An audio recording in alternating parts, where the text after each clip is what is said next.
હરી ઈચ્છા ભાવી બલવાન.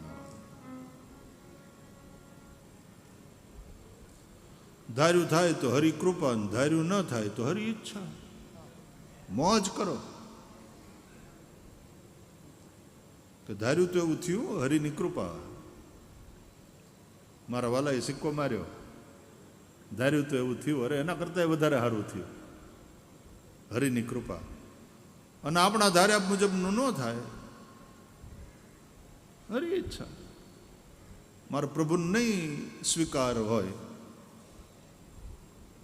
જે ગમે જગત ગુરુદેવ જગદીશને તે તણો ખરખરો ફોક કરવો, આપણો ચિંતવ્યો અર્થ કઈ નવસરે ઉગરે એક ઉદ્વેગ ધરવો.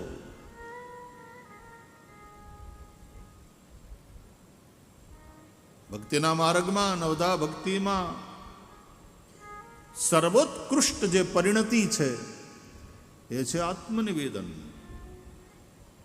શ્રવણમ કીર્તનમ વિષ્ણોઃ સ્મરણમ પાદસેવનમ અર્ચનમ વંદનમ દાસ્યમ સખ્યમ આત્મનિવેદનમ. When you dedicate yourself to that Almighty, તો પછી આપણી ઈચ્છા શું? Thy shall be done. હરી ઈચ્છા. આવા આત્મનિવેદિત સાધુઓ કયા કરે, જય શ્રી રામજી કી ઈચ્છા. બાપુ જમવા આવશો અમારે ઘેર? આ જાएंगे, રામજી કી ઈચ્છા છે.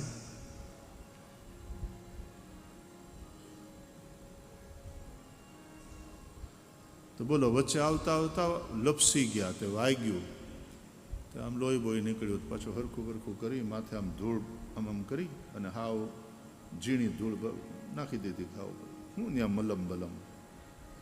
અમે એ રીતે મોટા થયા છીએ ગામડામાં. એ ઉંમરમાં હાલવાનું તો હોય જ નહીં, દોડવાનું જ હોય. એક ઘેરથી બીજે ઘેર જાય તો છોકરાઓ દોડીને જ જાય, હાલવાની વાત જ ના હોય. નહીં તો ચાલતી તો શકે, પણ નહીં, ચંચલતા, દોડીને જાય. અને પાછા ઘણા તો પોતે આમ ગાડી હોય એ રીતે જાય, મોટરને ભર કરીને ભાગે નાનપણમાં. નહીં ઓલું ફટફટિયું જોઈ ગયા હોય, મોટરસાયકલ જોઈ ગયા હોય, ઘેરથી ભાગે તો એમ ભર કરીને એવી રીતે જાય કે જાણે પોતે ફટફટિયું હોય. આમાં એમ અને એમાં પડે એટલે વાગે. એ આ હું અનુભવનું બધું બોલું છું. આ નાનપણ જે રીતે ગામડામાં વીત્યું, આપણે બધાને જે ગામડામાં જીવ્યા અને મોટા થયા છે એનો આ અનુભવ હશે. ત્યાં વાગે ને ગોઠણ છોલાય ને ત્યાં ક્યાં ઓઇન્ટમેન્ટ હતું?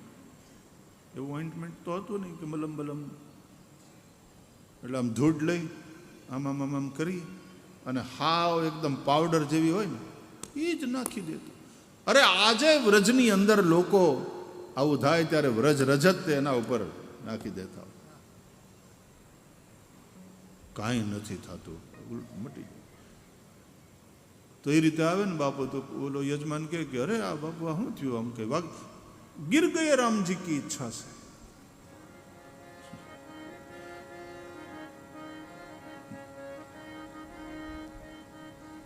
રામજી કી ઈચ્છા છે.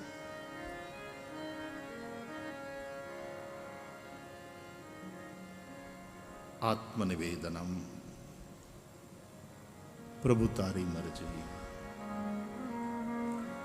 અને પાછું હસતા મોઢે.